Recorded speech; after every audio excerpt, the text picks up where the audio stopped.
Paz do Senhor, boa noite a todos vocês, tudo bem? Eu não vim dar os recados, tava meio bugadinho assim. Eu falei, meu, vai, toca o barco aí, depois eu apareço só na hora da pregação, tava ali no cantinho ali atrás. Tô melhor, acho que eu tô um pouco melhor. Eu queria pedir que vocês orassem por mim. Não estou 100% não, mas não tem problema. Jesus, uma vez, ele alimentou uma multidão com 5 pães e 2 peixes, cara. Ele pode usar alguém com, né, mal menos, alguém com 10%, ele pode usar, ele pode alimentar uma multidão, eu não tenho a menor dúvida.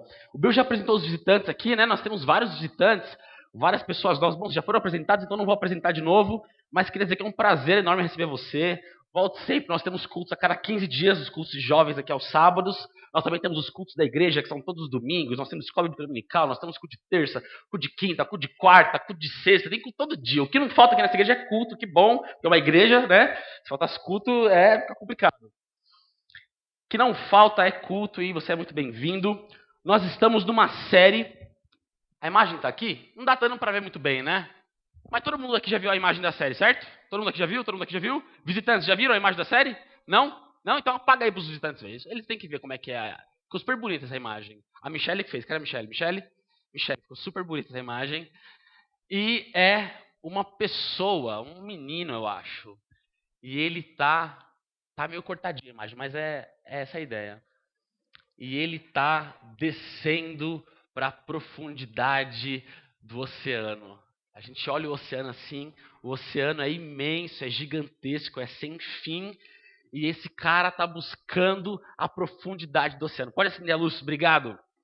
Por que nós usamos essa imagem do menino buscando o fundo do oceano? Porque nós estamos falando nessa série sobre vida espiritual mais profunda. Como é que nós fazemos, o que nós fazemos, como é que nós vivemos de uma maneira mais profunda com Deus. Como é que nós podemos sair da superficialidade espiritual e ter mais de Deus e conhecer mais de Deus. É uma série, então a ideia da série é que você vá acompanhando culto por culto e vai entendendo, e vai compreendendo, e vai tendo a sua visão alargada, aumentada, expandida para entender como é que a gente faz para ter uma vida mais real com Deus, entendeu?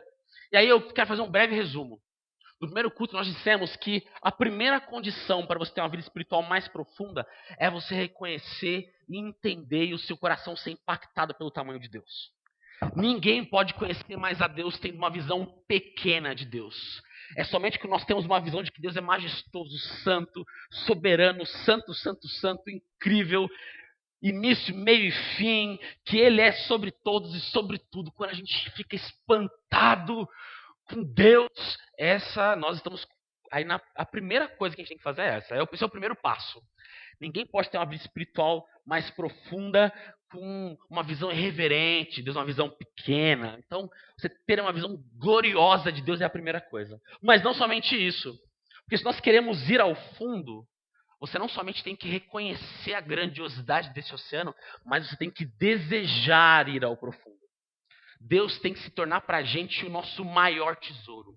O nosso coração tem que ser como aquele salmista. Ele dizia, o meu coração anseia pelo Senhor. Eu sou como uma corça à procura das águas. Então, quando nós desejamos a Deus dessa maneira, com essa intensidade, então nós estamos caminhando. É isso mesmo. A gente vai desenvolvendo. Vida espiritual não é miojo, ok? Não adianta colocar no micro-ondas 3 minutos e está pronto. Não é assim. Vida espiritual é algo que a gente cultiva. Então, a gente vai aprendendo. Legal, bom. Então você fala assim, cara, não, eu estou reconhecendo o tamanho de Deus e meu coração está desejoso por Deus. Deus é o meu maior tesouro. Eu estou ansioso por conhecer mais de Deus. E agora? Como é que eu faço para finalmente começar essa jornada para o fundo? Como é que eu faço para ir além de onde eu estou? Nós acabamos de cantar uma música e diz, Deus, me leva além de onde eu estou, além dos meus limites. Eu quero ir além. E essa música é muito boa, porque ela vai fazer uma referência a 1 Coríntios 2. Abra aí 1 Coríntios 2, nós vamos abrir depois no Antigo Testamento também. 1 Coríntios 2,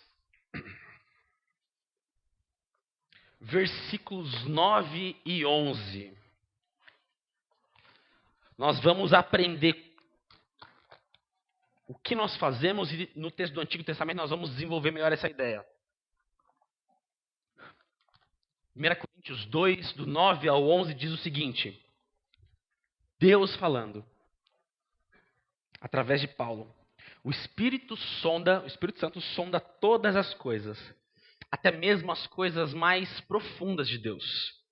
Pois quem dentre os homens conhece as coisas dos homens, a não ser o Espírito do homem que nele está? Da mesma forma, ninguém conhece as coisas de Deus, a não ser o Espírito de Deus. Não? O texto está errado? Eu peguei a referência errada? Gente, me perdoa. Olha, o que aconteceu? Será que é 2 Coríntios? Gente, me perdoa. Então, a partir do 10 até o 12? Nossa, olha, isso nunca tinha acontecido. Que bom que vocês me corrigiram, não vai acontecer de novo. Então, eu vou ler de novo, tá bom? O Espírito de Deus sonda todas as coisas, até mesmo as coisas mais profundas de Deus. Versículo 12 eu vou. Da mesma forma, ninguém conhece as coisas de Deus, a não ser o Espírito de Deus. Tá certo? Meu Deus do céu. Será que as Bíblias estão erradas?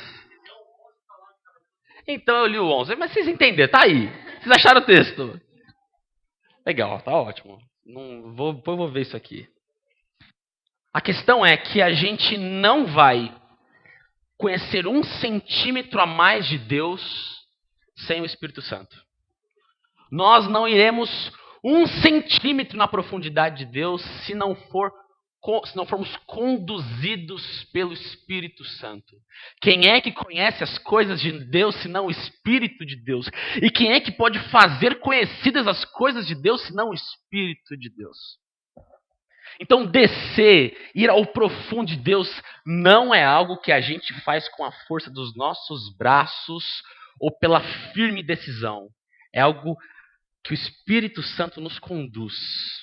O Espírito Santo é o grande agente da nossa vida espiritual. Ninguém vai ter uma vida espiritual mais profunda, mais cheia de Deus, sem o Espírito Santo. Ninguém. A gente não consegue fazer isso. Porque você pode orar muito, você pode jejuar demais, essas coisas são importantes demais. Mas se não for em dependência do Espírito, essas coisas não vão servir de nada para aprofundar a sua relação com Deus.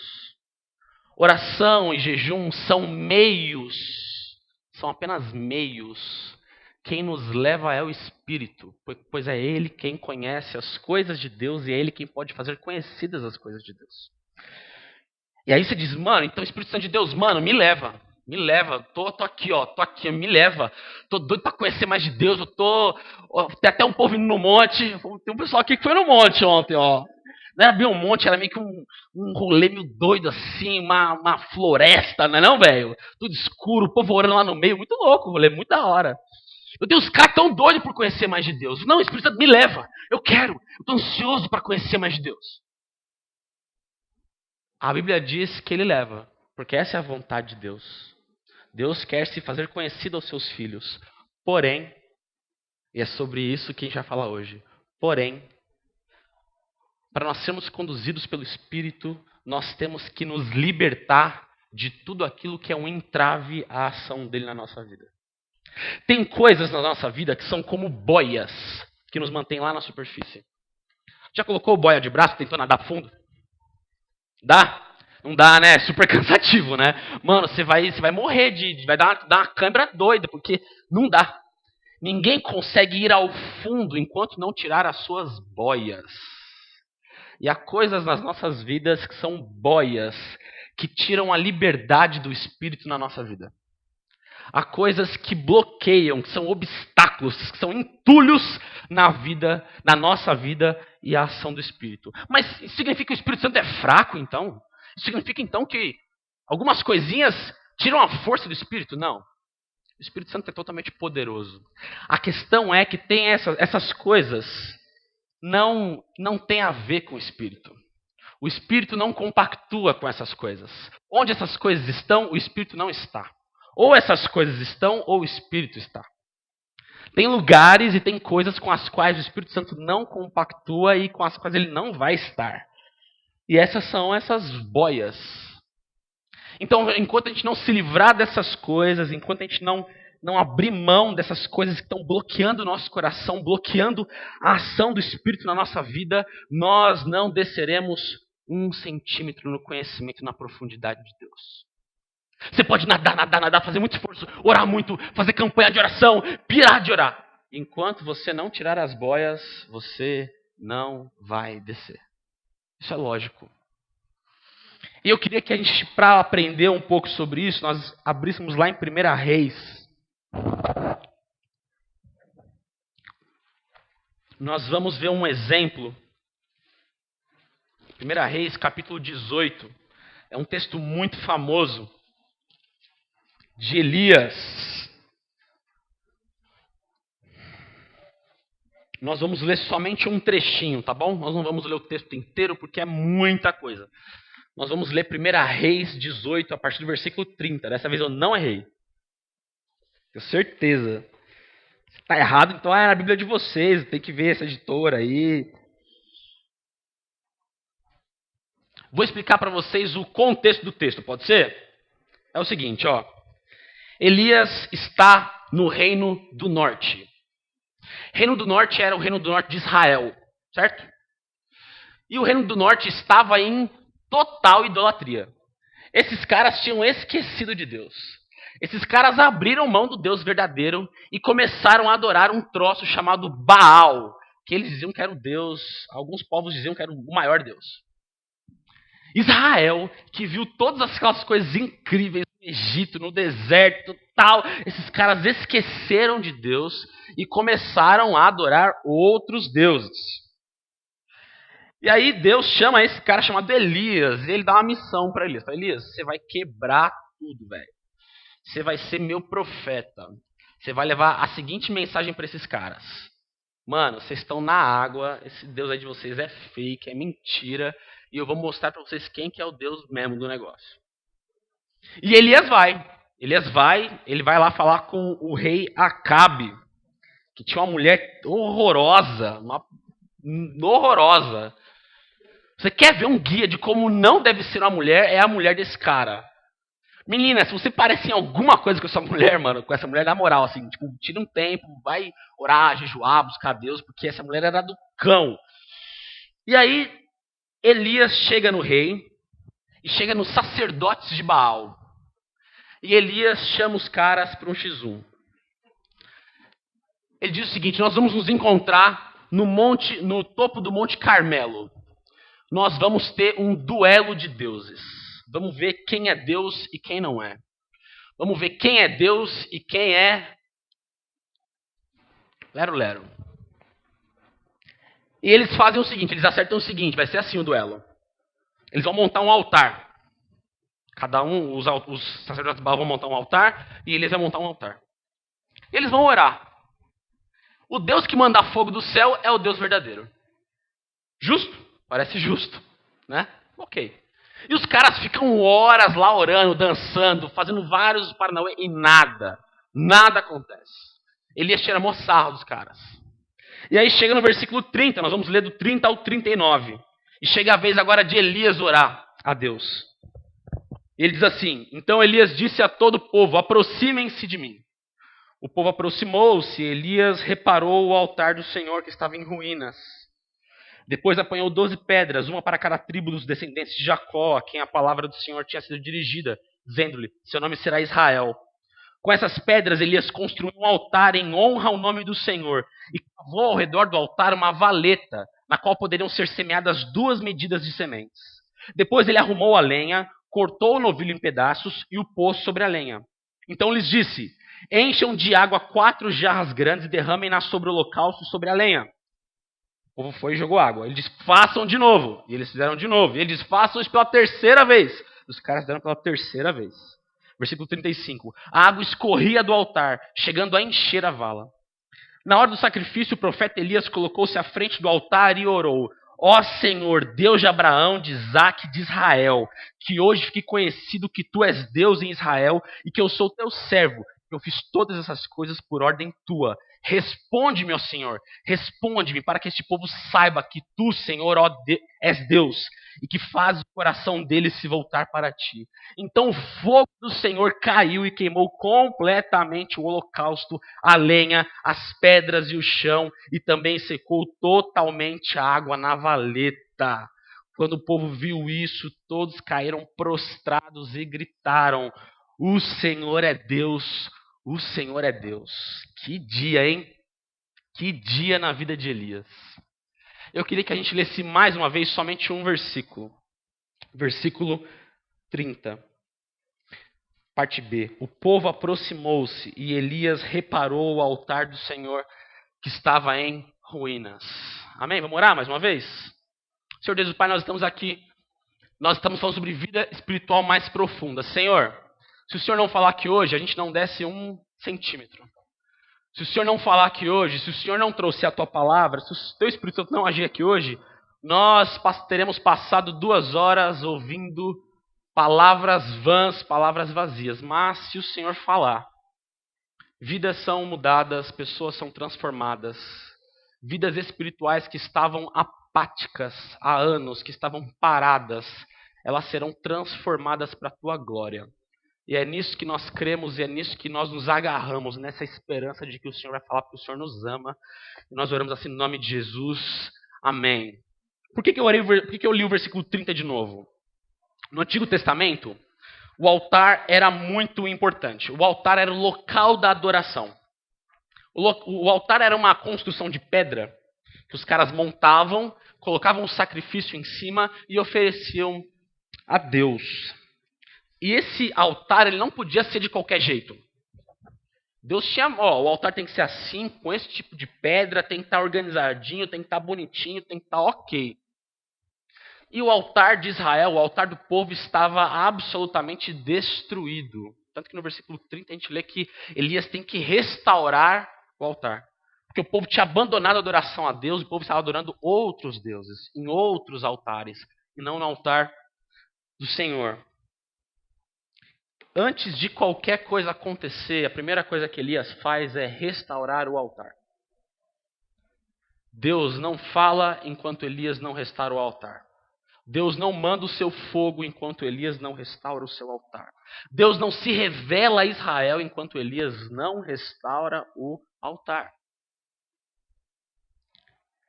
Hoje nós não temos mais altares. Nós não precisamos fazer altar de pedra para adorar a Deus. Hebreus vai falar que o nosso coração agora é o local de adoração. O nosso coração é o altar onde Deus é adorado. Porém, da mesma forma como era no Antigo Testamento, Deus não se revela em altares quebrados e bagunçados. Deus não dá mais de si mesmo onde o altar está jogado às traças e onde ele é tratado de qualquer maneira. Só vai ter uma vida espiritual mais profunda quem estiver com o altar em ordem. Só há fogo de Deus. Deus só manda a sua manifestação gloriosa quando o altar é refeito, reconstruído. Deus não dá e não compartilha a sua glória com pessoas que têm vivido de qualquer maneira. Eu não estou falando de evangelho. O evangelho é a notícia de que Deus, através do seu Filho Jesus, resgata um povo para si. Resgata a gente que está em todos os lugares, em qualquer condição. Então você não precisa ser bom para Deus te salvar. Ao contrário, Deus te salva porque você não é bom. Isso é evangelho. Deus faz tudo por você porque você não pode fazer. Nós estamos falando aqui de povo de Deus. Povo que já pertence ao Senhor. A esses, Deus não se revelará enquanto o altar não for recolocado em ordem. Sabe por quê? Porque o Espírito Santo de Deus não compactua com bagunça.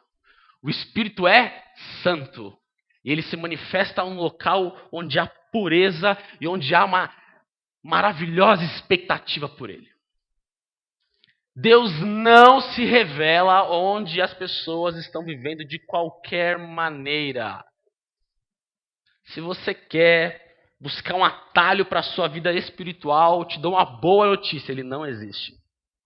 Não existe atalho para a vida espiritual. Você pode ir nas vigílias mais pentecostal do mundo. Lá vai ser legal. Você vai chegar na sua casa, vai querer repetir. Pô, cara, não rola nada aqui. Porque não existem atalhos na vida com Deus. Vida com Deus começa com um altar em ordem, uma vida limpa e à espera dele. E eu quero falar dessas coisas. Eu tive uma experiência recentemente que foi muito interessante. Eu mudei de casa, né? Aí sabe como é que é a mudança? Mudança, nós, gente, uma coisa terrível é mudança. A gente se mudou, aí fica aquele monte de caixa, aquele monte de coisa e tal. E o meu quarto ficou bagunçado, tipo, por um mês. Eu tenho 2 mesas agora, eu tenho a mesa que eu usava para estudar, e agora tem uma outra, porque é a antiga, porque era a casa nova, a gente tinha uma mesa. Então, tipo, tem 2 mesas, tinha um monte de caixa, tinha um monte de coisa. Foi horrível. Eu conversei com algumas pessoas aqui que eu tava me sentindo muito mal na casa. Porque é interessante que o quarto estava uma bagunça. E parece que isso me influenciou e a minha cabeça ficou uma bagunça. Eu tava acordando assim, eu não tava produzindo nada, tava horrível. Um mês terrível. Aí um dia eu tomei vergonha na cara e falei, ok, eu vou limpar esse negócio aqui, vai. E foi batata. Eu limpei o quarto, parece que a minha vida, a minha cabeça sim ficou tipo, nossa, tá tudo bem, eu tô bem de novo. E a vida espiritual é mais ou menos assim. Enquanto você não limpa a sua bagunça, parece que nada acontece. Enquanto você não limpa a sujeira, parece que nada funciona, nada. Deus parece que Ele está sempre longe, você ora, nada resolve, nada acontece. Enquanto não limparmos a nossa bagunça, enquanto não arrumarmos o nosso altar, nada feito. Eu quero falar hoje sobre 3 coisas, que são esses obstáculos à ação do Espírito Santo. 3 coisas que bagunçam o nosso coração. 3 coisas que enquanto não forem jogadas fora, nós não teremos uma vida espiritual mais profunda. Amém? Amém. Meninos, por favor, coloquem aí para mim. Slide. A primeira coisa é simples. Qualquer pecado não confessado e não abandonado vai ser sempre um fator de bagunça. Imagina você, sei lá, acontecer alguma coisa e não existem mais lixos. Não tem mais lixo. Não tem mais lixeira para jogar. Não tem mais, pronto, os caras da prefeitura pararam de passar nas casas, estão em greve, crise econômica, falaram, não vamos mais passar. Estamos em greve, queremos aumento de X%. E aí o prefeito não dá e os caras param de passar. E você começa a acumular lixo na sua casa. A sua casa, em pouquinho tempo, vai parecer um chiqueiro, certo? Vai ser bacana ver lá dentro? Para algumas pessoas não tem tanto problema com isso. Algumas pessoas são menos, né? Mas é ruim, não é? E tem muitas pessoas que têm oferecido não um santuário para Deus, mas um chiqueiro. E elas têm a coragem de orar dizendo, Deus, mostra a tua glória. Deus, eu quero ir mais profundo. E Deus diz, meu filho, eu não habito em chiqueiros. Eu sou um Deus santo, santo, santo. E onde eu estou, onde a minha glória está, há de ser um lugar limpo, há de ser um lugar purificado, há de ser um lugar preparado, consagrado para mim. É por isso que o Antigo Testamento tinha uma preocupação tão grande com pureza, com consagração, porque Deus só está onde as coisas são limpas. Não limpa de, não é limpa não, é limpa de intenção, é limpa de pureza, de santidade, é disso que eu estou falando. E é muito interessante que eu conheço algumas pessoas que elas estão lá com seus pecadinhos de estimação, elas estão cultivando seus pecadinhos. Elas falam, não, eu vou começar, já sei que minha vida espiritual não cresce, nada dá certo. Eu estou orando pouco, vou orar mais. Aí eu vou fazer um jejum de 40 dias, igual o Daniel. O Daniel fez 40 dias? Não, o Daniel fez 21, né? Ah, tá 40 dias, Jesus. Pronto, Jesus no deserto. Vou fazer o jejum de Jesus. Eu vou ficar 40 dias, vou tirar tempo de jejum todo dia. E o cara vai, todo dia o cara vai numa vigília diferente, num culto diferente, num rolê diferente, tal, não sei o quê. E durante alguns momentos isso parece bom. Porque rola uma emoção, rola alguma coisa. Mas quando acaba aquele momento especial, tudo volta ao normal. E você diz, Deus, eu achei que eu ia ter uma nova vida espiritual, mas nada mudou. Porque enquanto o altar não for restaurado, meu amigo, você pode orar, pode chorar, pode espernear. Sem santificação ninguém verá o Senhor. Hebreus 12:14.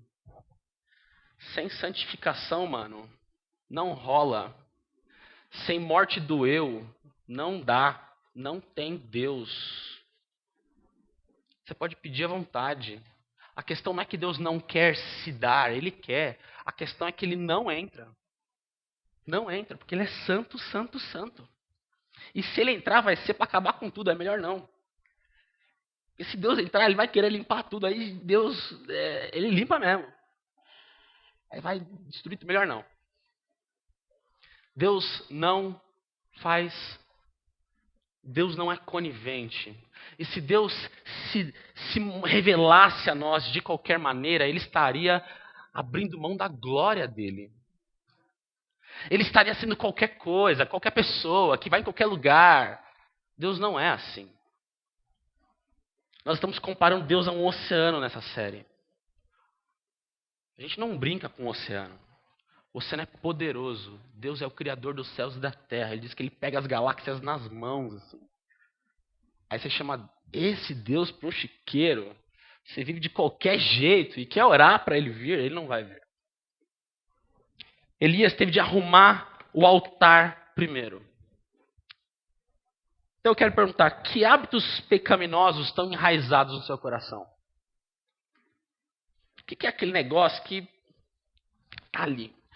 Ah, tá. Asterisco não, parênteses, tá? Eu não estou falando só de pecado sexual. A gente tem uma mania, né, de falar de pecado, já pensa em pecado sexual. Pecado sexual. Não. Ixi, lista de pecado é imensa. Eu posso falar aqui, passar um bocado de tempo falando de pecado. Aqueles pensamentos invejosos, aqueles sentimentos de ódio, a sua impaciência, aquela intenção maldosa no seu coração, a sua avareza, a sua preguiça, a sua indiferença, sua falta de amor, todas essas coisas, é tanta coisa. Que tipo de coisa você tem cultivado no seu coração? Quais são os hábitos que afastam Deus de você? Quais são? Que tipo de conversa pecaminosa você tem mantido com as pessoas assim frequentemente?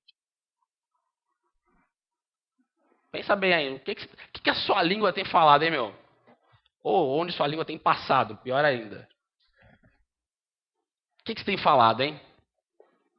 Quando tem ninguém, nenhum crente do lado, assim, que tipo de papo que tá rolando? Porque a gente tem que mostrar que a gente é crente quando não tem nenhum crente com a gente. Quando tem crente, não. Aí fala, o irmão vai ficar escandalizado e tal. Não tem ninguém. É você e os brothers da escola, ou da faculdade, do trabalho. O que tá rolando aí, hein? Que tipo de pensamento tá se passando pela sua cabecinha quando você está só, com o controle da TV na mão? Ou na internet, de 20 mega, que é rápido para baixar vídeo, né? Vou aproveitar. O que tá rolando na sua cabeça, hein? Que tipo de coisa que é nojenta para Deus e que você está cultivando? Que tipo de companhia você tem? Com quais companhias você tem andado? Você quer mais de Deus? Se afasta disso tudo. Limpa o santuário. Arruma o altar. Se essas coisas, ninguém verá Deus. Com essas coisas, ninguém verá Deus. Enquanto você fizer um acordo de paz com aquilo que Deus odeia, Deus está distante de você.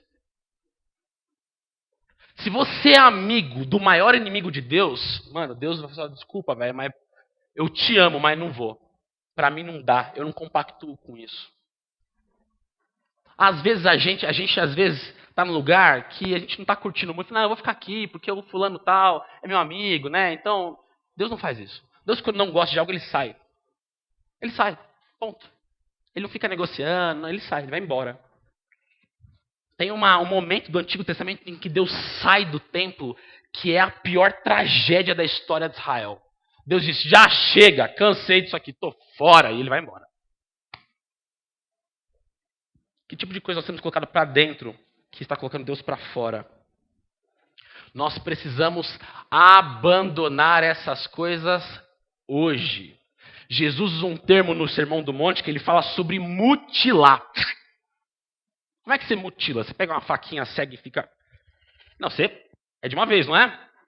Você não fica mutilando aos poucos, você mutila. Abrir mão dessas coisas não é algo que você faz a médio prazo. Não, eu vou ver, sabe como é que é a vida, tá? Não tem negociação, não tem prazo, não tem Não, eu prometo que eu vou mudar. Não, é agora. Sem lero-lero. Sem prazo.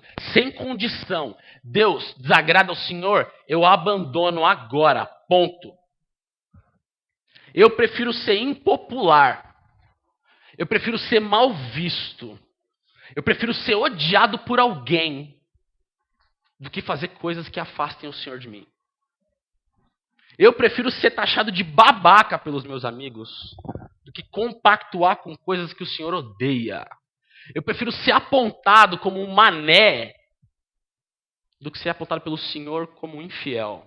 Eu prefiro. Eu prefiro andar só na minha faculdade do que andar sem o Senhor ao meu lado. Eu prefiro. A gente não faz acordo de paz com o pecado. O pecado a gente mutila.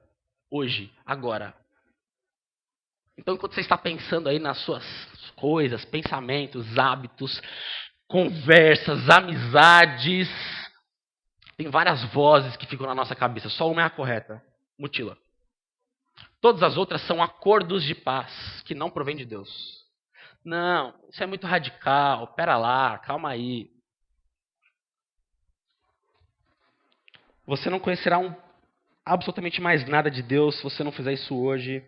Agora você não vai mais, você não terá a presença da você não terá a alegria da presença de Deus se você não tirar essas coisas da sua vida. Abandone o que for, mesmo que os seus pais aprovem, mesmo que os seus amigos curtam, mesmo que o seu namorado ou sua namorada ame isso. Deus não ama. Abandone. Quer conhecer mais de Deus? Quer ter mais de Deus? Quer conhecer Deus mais profundamente? Sim, arrume o seu altar. Arrume o seu altar. Senão você vai permanecer na superfície. Segunda coisa, prioridades erradas. O que é uma prioridade errada? É uma coisa que pode ser boa, mas porque é mal usada, ela se torna ruim. Entendeu? Tudo que é bom, se for mal usado, se torna ruim. Sabia disso? Até água, sabia? Eu não sabia disso, eu fiquei surpreendido. Até água, diz, não, quanto mais água melhor, né? Se tomar muita água, você pode ter um troço no sangue, você morre, velho. Por que você morreu de água? Esse cara não percebeu que não era muito. Tudo o que é bom pode ser uma bênção vinda de Deus, Deus que te deu. Se você for burro na hora de usar, insensato, isso vira uma arma contra você, velho. E Satanás sabe disso, Satanás não é bobo, Satanás é inteligentíssimo. Ele vê que está empolgado, fala, não, fica empolgado mesmo. Fica empolgadíssimo. Se mata de empolgação. É isso. Prioridades erradas são aquelas coisas que começam a absorver tanto da nossa vida que elas tiram toda a nossa vitalidade, que elas tiram toda a nossa atenção, que elas sugam todo o nosso foco. Elas se tornam muito mais importantes do que elas deveriam ser. Muito mais importantes. Elas deveriam ter esse tamanho na nossa vida, mas elas têm esse. Deus tem esse, mas elas têm esse. Isso é uma prioridade errada. Isso é uma coisa que pode ser ótima, mas você não soube usar. Ontem eu estava dando uma olhada no Facebook, eu fui adicionar uma amiga. Quem que eu fui adicionar? Nem lembro quem eu fui adicionar. Enfim, adicionar a pessoa. Aí eu fui ver as coisas que a pessoa curtia. Eu comecei a ficar fascinado, assim. Caramba, quantas páginas nós temos hoje, né? Grupos de interesse, de hobbies, de atividades,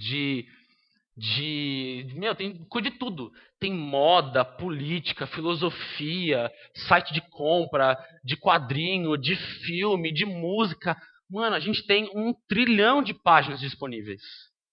Você tem 1 trilhão de coisas que você pode usar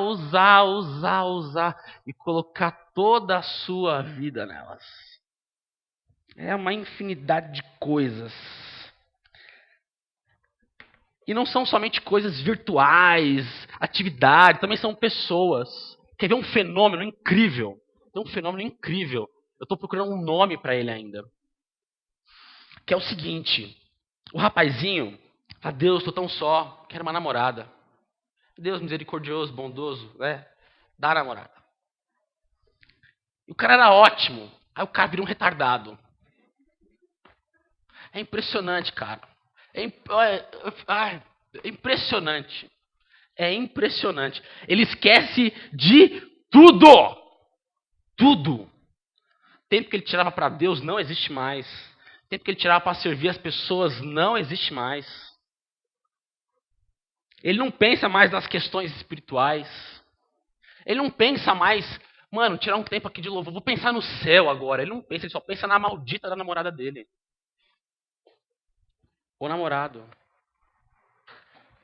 Ele foi sugado, velho. Ele foi sugado. Isso sugou a vida dele, ou dela. Dos dois, na verdade, né? E um tá beijando a boca do outro sem saber que aquela pessoa é a ruína dela. Impressionante, né, cara? Só a gente mesmo, ser humano burro pra perceber. Tá na armadilha, velho. Você mané. Tá te fazendo mal, é veneno, mas tá tomando. Com uma sede, com uma carência. Ou uma menina fala assim, Deus, eu pedi um trabalho melhor. Eu tenho um trabalho aqui, mas eu pedi um trabalho melhor. Não, eu vou te dar. E Deus dá. Aí Deus dá o trabalho pra menina. A menina esquece de tudo. Nada mais existe pra ela senão o trabalho. Ela só pensa naquilo. A esperança dela está naquilo. A alegria dela está naquilo. Ela só se preocupa com aquilo. Deus é o gênio da lâmpada que dá as coisas para ela. Deus deixou de ser o alvo da vida dela.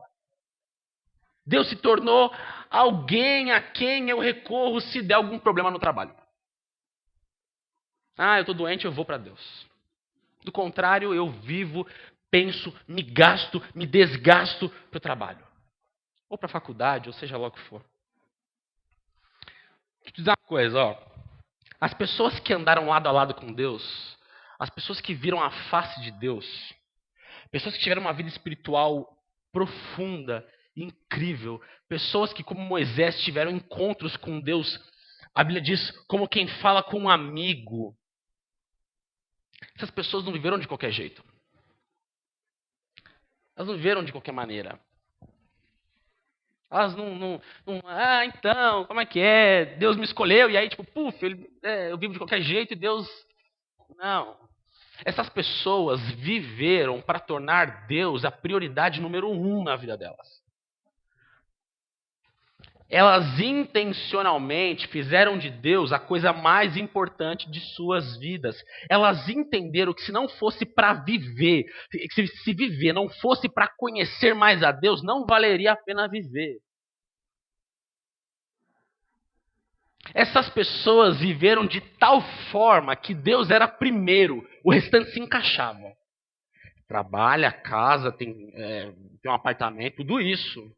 Mas o foco da vida, a coisa mais importante delas era Deus. Moisés tinha um monte de coisa para fazer, mas o que Moisés amava mesmo era Deus. Se alguém falasse, Moisés, Deus ou, sei lá, namorada, Deus, mano, Deus. Namorada passa, fica... Tem uns dias no mês que é terrível. Deus é sempre bom. E o contrário também. Deus ou o namorado? Não, aquele cara às vezes é meio babaca. Deus é sempre gentil. Esses caras que andaram com Deus, eles se gastaram com Deus. Eles se gastaram com Deus. Eu fico pensando, imagina um cientista. Ele está trabalhando para descobrir a cura do câncer. Mas os experimentos dele são tipo a prioridade número 20 na lista dele. Esse cara vai descobrir a cura do câncer? Por quê? Porque não é prioridade para ele. O cara é um atletista. Só que ó, ele só vai treinar assim, se der tempo, entendeu? Se der tempo eu treino. Tem um monte de coisa pra fazer. Tem série pra assistir, pra colocar em dia. Tem um monte de coisa, meu. Tem um pai, entendeu? Se der tempo eu treino. Esse cara vai ganhar ouro nas Olimpíadas? Aliás, esse cara vai ver as Olimpíadas? Nem nada. Esse cara nem vai participar de eliminatória. Por quê? Porque não é prioridade para ele. Como é que a gente quer ter sucesso na vida espiritual se ela não é prioridade pra gente? Não vai ter. Não vai ter. Se algo não é prioritário pra gente não tem sucesso nisso.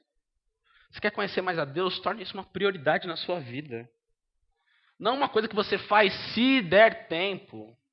Em primeiro lugar. A vida eterna consiste nisso, em conhecer a Deus e o seu Filho Jesus Cristo. Já falei, a vida eterna vai ser sobre conhecer a Deus todo dia e cada dia mais. Se você não tem prazer em conhecer a Deus hoje, o céu vai ser uma chateação para você. Você vai ficar super entediado, porque o céu é sobre Deus, mano. O céu não é sobre você andando em ruas de ouro, curtindo a vibe. O céu é Deus. É Deus. Se você não tem prazer nisso hoje, mano, nem vai pra lá.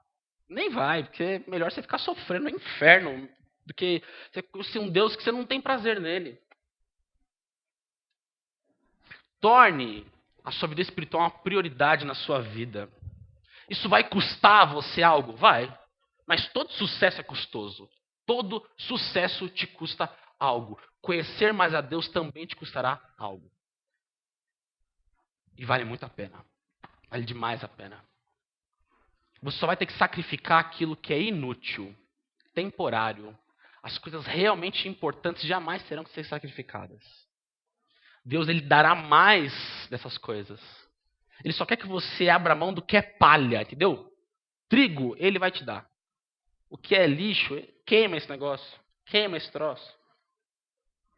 Então separe na sua vida o que é importante e o que você tornou importante, mas não é tão importante assim. Tem muita coisa, hein? Na vida de todos nós. E por fim, terceira coisa. A ausência de entrega e rendição. Esse é o terceiro tipo de boia que a gente mantém. E que enquanto a gente não abrir mão delas, a gente não vai conhecer a Deus mais profundamente. A ausência de entrega e rendição é o atestado de que você confia mais em Deus, mais em você do que em Deus. Você diz, Deus, eu te entrego algumas áreas da minha vida, mas isso aqui não. Deus, eu confio que o Senhor é bom, mas quem cuida disso aqui sou eu. A tua palavra diz que o Senhor cuidará de todas as coisas, mas eu, para garantir, eu prefiro eu mesmo cuidar. Se quer que algo seja bem feito, né? Faça você mesmo. Você acredita tanto nisso que se aplica até para Deus. Deus, eu entrego a minha vida para o Senhor. Eu só vou pedir, Deus, nesse contrato que a gente está firmando aqui, eu vou colocar uma contrapartida. Ó, isso aqui não entra. Que isso aqui é meu. Aqui ninguém mexe. Quando você faz isso, quando você deixa de entregar total e pleno controle a Deus, você está dizendo que você confia mais em você do que nele. Você está dizendo ao Espírito Santo, o Senhor é bacana, mas eu prefiro eu mesmo. E você, eu nunca fiz mergulho, eu morro de vontade de fazer mergulho. Mas se eu desconfiar um pouco do instrutor, eu acho que eu não vou mergulhar. Se eu começar a ver que o cara é meio, sei lá, o cara não sabe muito bem o nome das peças, o cara não sabe muito bem o que ele está fazendo, eu falo assim, então, amigo, eu vou ali. Já retorno. Só um minutinho, segura o cilindro aí. Porque se alguém me diz, eu vou descer com você ao profundo do oceano, e eu não confio nessa pessoa, eu não desço. O Espírito Santo de Deus está dizendo, quer ir pro fundo? Confia em mim. Quer que eu te leve? Confia em mim. Enquanto você não confiar, você não tem como descer, mano. Quando você não entregar plenamente, sem restrições, nada acontece. Você permanece com uma vida espiritual superficial para sempre. Nada muda, nada melhora. E você continua domingo a domingo, sábado a sábado, PG a PG, sendo a mesma pessoa, conhecendo Deus da mesma forma. Aí você vê um carinha que se converteu agora, o cara tá babando por Jesus. E o cara tá crescendo, o cara, mano, tá... O cara fala de Deus assim com uma paixão, e você fica... Deus está aí se oferecendo e nos chamando para conhecê-lo. Mas enquanto você segurar essas boias, Então Deus está nos chamando hoje para nós furarmos as nossas boias. Quando? Quando der, quando for mais conveniente, quando der tempo, quando minha faculdade não estiver em época de prova, quando meu namoro estiver ruim. Não, agora. É quando o namoro tá bom, é na semana de prova, é quando o dinheiro tá curto. É quando o dinheiro tá curto que você depende mais de Deus mesmo. Então você está confiando no dinheiro, não em Deus. É uma decisão radical, imediata, de abrir mão de tudo aquilo que te atrapalha. De tudo aquilo que tira a liberdade do Espírito para ele trabalhar na sua vida.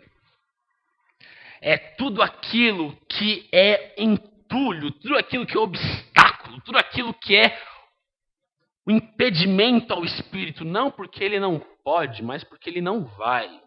Essas coisas não tem nada a ver com o Espírito Santo. E a gente faz uma oração então hoje.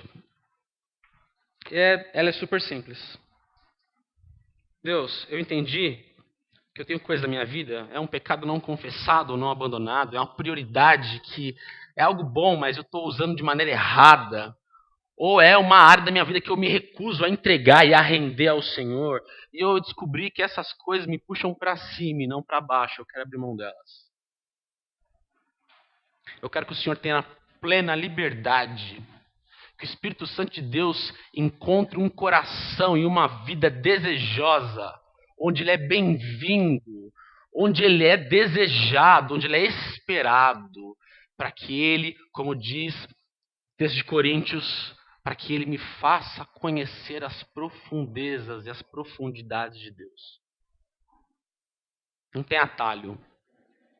Não tem intensivão de oração que vai resolver a sua vida. Não tem. Com boia você vai ficar nadando, vai te cansar, vai ser um cansaço. E você vai voltar no final. Mas abandonando essas coisas, restaurando o seu altar, dizendo, Deus, o meu altar está pronto, está limpo, está organizado, está certinho, do jeito que o Senhor mandou.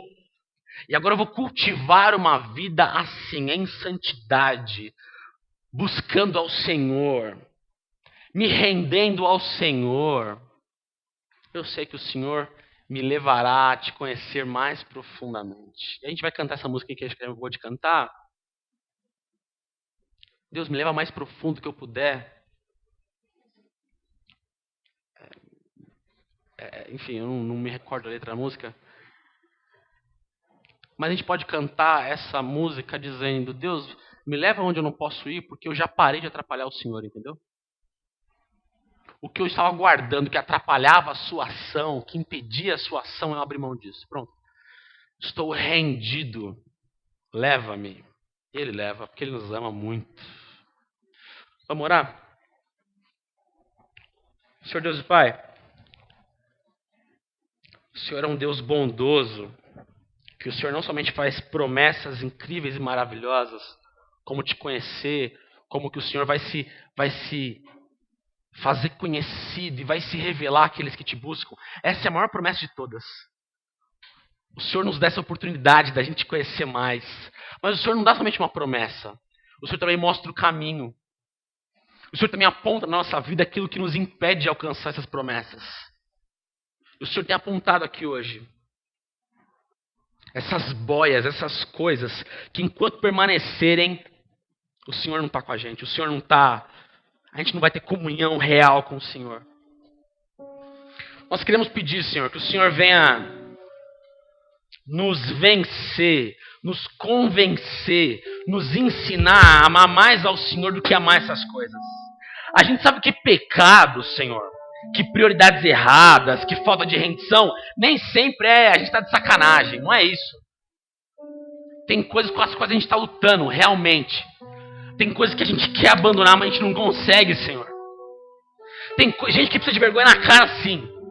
Tem gente que precisa de arrependimento, sim. Mas tem pessoas que estão te buscando sinceramente, Senhor. Elas não conseguem abrir mão dessas coisas. Elas são escravas dessas coisas. Elas estão nesse tipo de vida há tantos anos que elas já estão dominadas por essas coisas. Nós queremos pedir ao Senhor, um Deus que é forte, um Deus que é conquistador, um Deus que remove obstáculos, um Deus que destrói exércitos inteiros. Que o Senhor venha derrubar toda a fortaleza no nosso coração. Tudo aquilo que é mais forte que a gente, que está para além da nossa capacidade, venha destruir, mutilar. Ele vai embora. Que o Senhor venha tomar o seu lugar no nosso altar de adoração, altar limpo, consagrado, preparado para o Senhor. Que o Senhor encontre em nós vidas limpas, purificadas, santificadas, Senhor. Gente que está vivendo para Jesus e não para o seu prazer, e não para Jesus. Que o Senhor faça em nós morada de uma maneira como o Senhor nunca fez, para que o seu nome seja exaltado na nossa vida.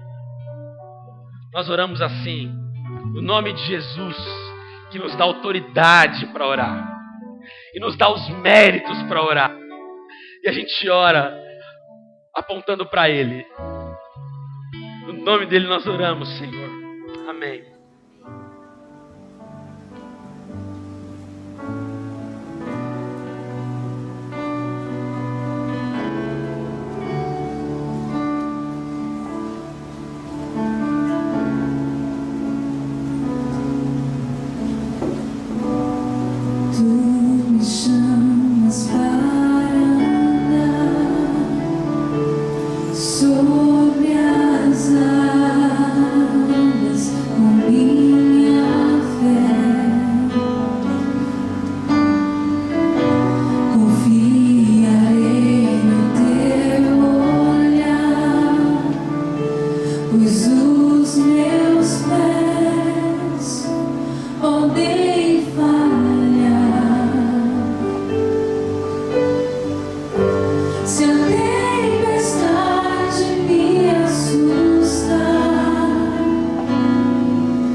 Deus, que o Senhor deseja nos levar a lugares onde talvez a gente nunca tenha ido. Ó Deus, e que Teu Espírito Santo possa trazer para o nosso coração esse desejo, Deus, de Te encontrar dessa maneira, Senhor. O nosso altar reconstruído, com as coisas que muitas vezes a gente fica juntando, essas coisas retiradas do nosso coração, da nossa vida. Eu tenho certeza que o Teu Espírito tem revelado para cada pessoa que está aqui nessa noite coisas que a gente precisa desentulhar das nossas vidas. Eu quero clamar agora que o Teu Espírito Santo possa nos dar força para fazer isso, possa nos constranger mais uma vez, como o Senhor sempre faz, para que a gente possa tirar todas essas coisas, para que a gente possa, cada um possa tirar essas coisas e buscar o Senhor e saber, ó Deus, quando nós furamos as nossas boias, o Senhor nos leva em segurança para lugares profundos, para lugares, ó Deus, onde só o Teu Espírito conhece. E lá nós vamos conhecer o Senhor, e lá nós vamos poder Te louvar. A gente vai poder olhar para o Senhor e dizer: Senhor, o Senhor é prioridade na minha vida, o Senhor é tudo para mim. Deus, em nome de Jesus, a gente ora ao Senhor,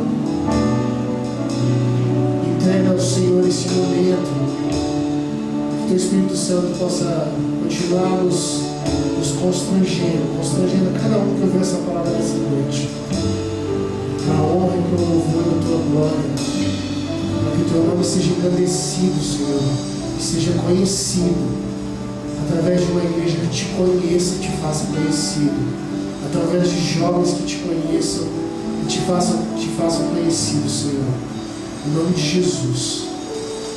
Amém, Senhor.